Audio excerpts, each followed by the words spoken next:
그러니까 일제시대 때 친일파에게 면죄부를 줬죠. 네. 그리고 독립운동계리에 아웃사이더에 밀려났죠. 그렇습니다. 4.19 때도 마찬가지였죠. 광주 5.18 때는 오히려 광주 5.18 민중항쟁을 짓밟으면 전두환 세력이 정권을 잡았죠. 맞아요. 87년은 노태우가 대통령이 됐죠. 맞습니다. 그래서 우리는 대중적인 국민적인 운동으로 네. 혁명에 가까운 열기가 높았지만 항상 그 주체 세력이 권력을 잡지 못했어요. 맞아요. 정권을 잡지 못했어요. 네. 근데 지금은 촛불혁명이 있는 바로의 기간에 맞붙어서 대선이 붙거든요. 네. 그래서 이 힘으로 밀어붙여서 네. 그동안 해방 이후 한 번도 해보지 못했던 적폐를 청산할 수 있는 절호의 기회거든요. 맞습니다. 70년 만에. 그렇습니다. 그리고 87년 6월 항쟁 이후로는 30년 만에 맞는 절호의 기회거든요. 네. 이 기회를 또다시 날려버리고 그 역사적 과거를 되풀이한다면 네. 앞으로 이것을 또다시 언제 이런 기회가 올지 모르거든요. 네. 그래서 이때는 이런 시민혁명의 열기가 높을 때는 네. 이때는 계속 악셀레이터를 밟고 네. 가야 되는 거거든요. 네. 근데 미래 지뢰 짐작으로 우리 소수파야. 적폐 청산을 어떻게 해? 우린 그들에게도 손을 잡고 우리 협조를 요청해야 돼.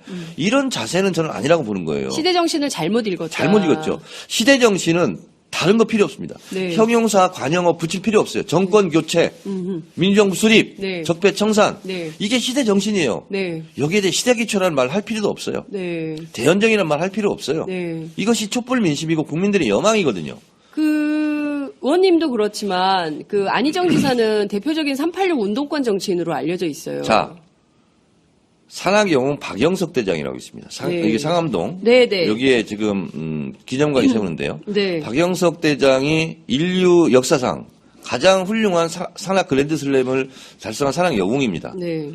에베레스트 1400m 이상 14봉 다 올랐고요. 남극, 북극 찍고 대륙별 최고봉을 다 찍었어요. 앞으로 이 기록은 안 깨진대요. 모든 것을 다 갖췄어요. 근데 이분에게 부귀영화의 기회가 있었어요.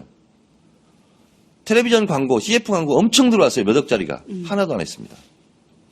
강연에 얼굴만 비춰라. 10몇 년 전부터 1,000만 원 주겠다. 한 군데도 가지 않았어요.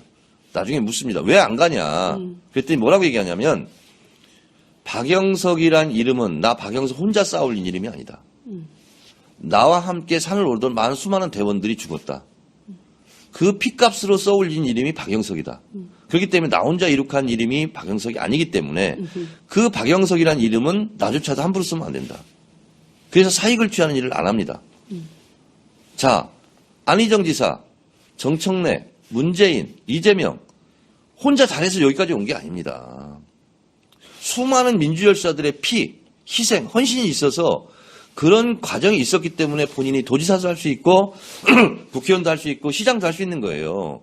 내 혼자의 개인기로 여기까지 왔다고 생각하면 큰 착각이에요. 그분들한테 물어봤냐고요. 대연정해도 되겠냐고. 내가 리더다. 직접 오만에서 오는 국민을 계몽의 대상으로 삼기 때문에 당신들 국민들은 모르지. 앞으로 이런 일이 벌어질 거야. 내가 그래서 미리 얘기하는 거야. 이런 자세는 대단히 겸손하지 못한 자세다. 그래서 제가 이번에 대연정 이런 사건이 벌어지면서 정말 나도 그런 적이 없던가. 내가 대중을 국민들을 가르치려고 했던 적은 없는가. 국민들이 이거 모르죠. 나는 이거 알거든요. 그렇게 가르치려고 하지 않았나. 이런 걸 저도 반성을 많이 했어요. 그래서 지금은 국민들을 내가 이렇게 자주오지 이끌고 가겠다 하는 생각을 버려야 되는 시대가 왔어요. 지금은 SNS 시대예요. 정보의 양이 똑같아요. 정보의 깊이도 똑같습니다. 네. 그러면 집단지성의 힘을 믿어야 되는 거예요. 나 혼자의 지식보다는 수많은 사람들이 합쳐진 지식이 훨씬 더 나보다 위에 있다는 생각을 가져야 되는 거예요. 그래서 저는 이런 흐름을 읽지 못하는 것도 시대착오적이다. 이런 생각이 들고 네. 반기문 총장이 저는 귀국 기자회견 때 네. 정권 교체를 말할 수가 없잖아요. 네. 그래서 어쩔 수 없이 고육주책으로 정치 교체를 얘기했습니다. 그건 뭐냐면 정확하게 시대 정신에 부합하지 못하는 거거든요. 시대 정신에. 그런 사람들은 대통령이 될 수 없고 이렇게 중도 포기할 수밖에 없어요. 네. 지금의 시대 정신은 네. 정권 교체, 민주정부 수립, 거기에 잡티가 끼는 걸 원치 않습니다. 네. 그러니까요. 지금 그런 데에서 배신감은 없으십니까? 이제 있습니다. 386 정치인으로서 1987년 6월 항쟁 당시에 함께 어깨를 걸었던 동지 아니세요? 네, 그렇습니다. 지금 이 상황에 대해서는 배신감 같은 거 느낍니다. 저는 삼성 이재용 불구속에 대해서 네. 법원의 판단을 존중합시다. 네.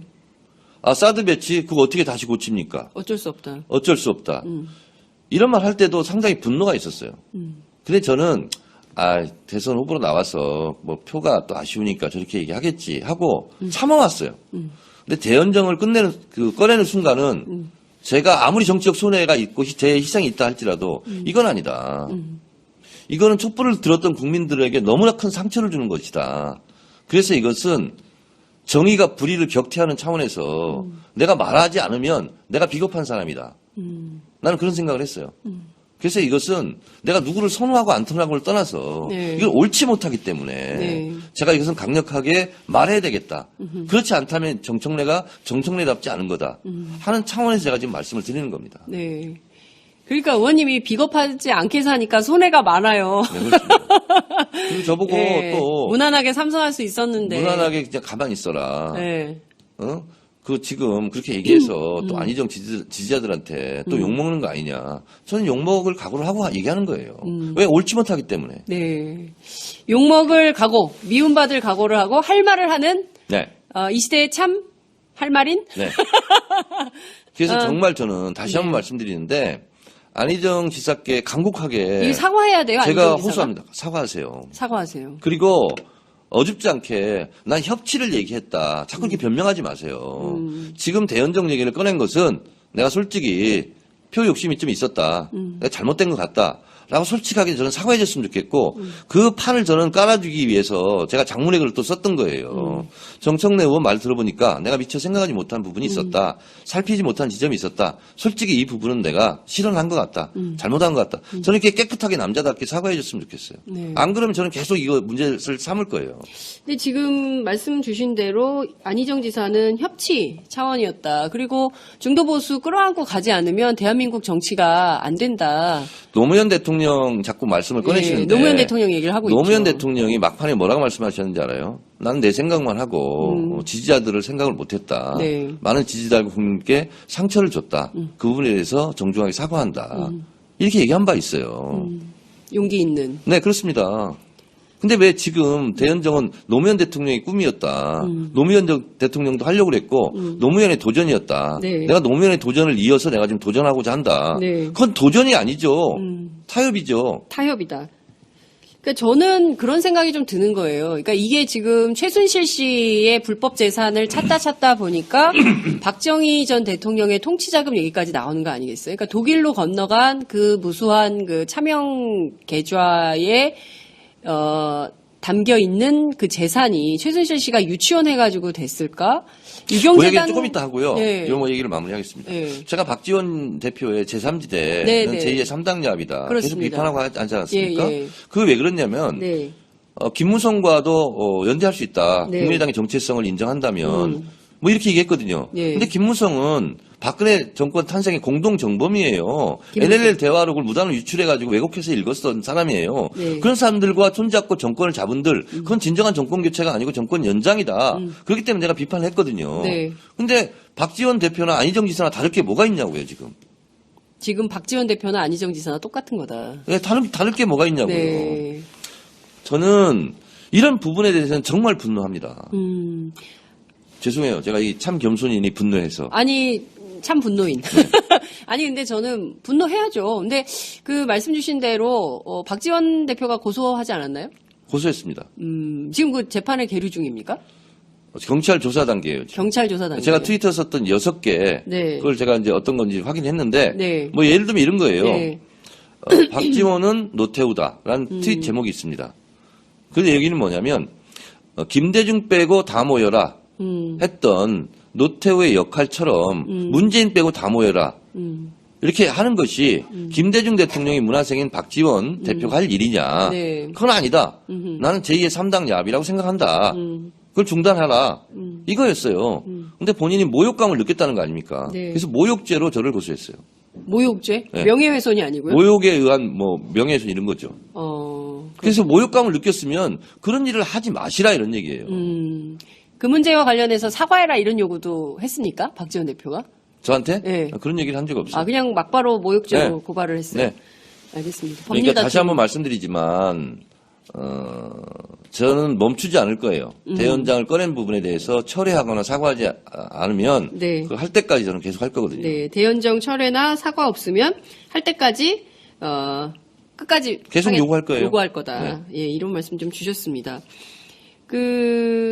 왜냐하면 네, 지금 국민들은 대연정을 위해서 촛불을 들었던 게 아니에요. 오히려 안 지사가 손을 내밀고 하려고 하는 그런 세력들을 청산하자고 지금 촛불을 들었지. 네. 그들과 손잡고 대연정하자고 촛불을 든 게 아니거든요. 그러니까요. 그래서 많은 분들이 야권의 지지자뿐만 아니라 이른바 중도보수 노선을 걷는 분들도 안희정 지사의 스탠스가 뭐지? 이런. 그리고 이제 또 다른 측면에서는 그런 지적도 나오더라고요. 저는 분명히 말씀드리지만 네. 이것이 본인이 자꾸 실수가 아니고 실현이 아니고 자기의 확신이고 신념이다 라는 식으로 계속 나오니까 네. 저는 더 큰 문제라고 생각해요. 이게 더 큰 문제다. 네. 차라리 실수였다라고 고백하면 더 나은데, 네, 나은데. 확신이고 신념이라고 하면 이거 어떡하냐. 그렇습니다. 그렇군요. 근데 지금의 여론조사 추이로 볼 때 안희정 지사의 추격이 아주 굉장히 맹추격을 하고 있고 결과적으로 맹추격은 아니고 네. 제가 봤을 때는 문재인 대표가 한 30% 정도 나오잖아요. 네. 무슨 25%나 이렇게 되면 맹추격일 수 있는데 네. 아직은 13, 14, 15 이 정도 되지 않습니까? 네. 아직도 더블수하거든요. 2월 안에 20%를 넘을 가능성이 그럴 수도 높다고 있어요. 이해찬 전 총리가 그럴 수도 있는데 분석을 하셨거든요. 제가 봤을 때는 경선은 또 양상이 다르고요. 그리고 실제로 대연정 깃발을 본인이 네. 계속 제1의 깃발로 들고 네. 경선을 치룰지는 모르겠어요. 근데 과연 대연정 깃발을 든 안희정 지사에게 네. 더불어민주당 선거인단들이 표를 얼마나 줄 수 있을까요? 저는 경선에서 깨진다. 그러니까 본인이 지금 이렇게 자신감 있고 이게 네. 확신이 든다면 대연정 깃발 들고 경선 치러야죠. 안희정 지사가 대연정 깃발을 들고 경선을 치러야 되는데 과연 대연정 깃발을 들고 경선을 치를지 의문이다. 그 두 번째. 정도까지 용기가 있을지는 모르겠어요.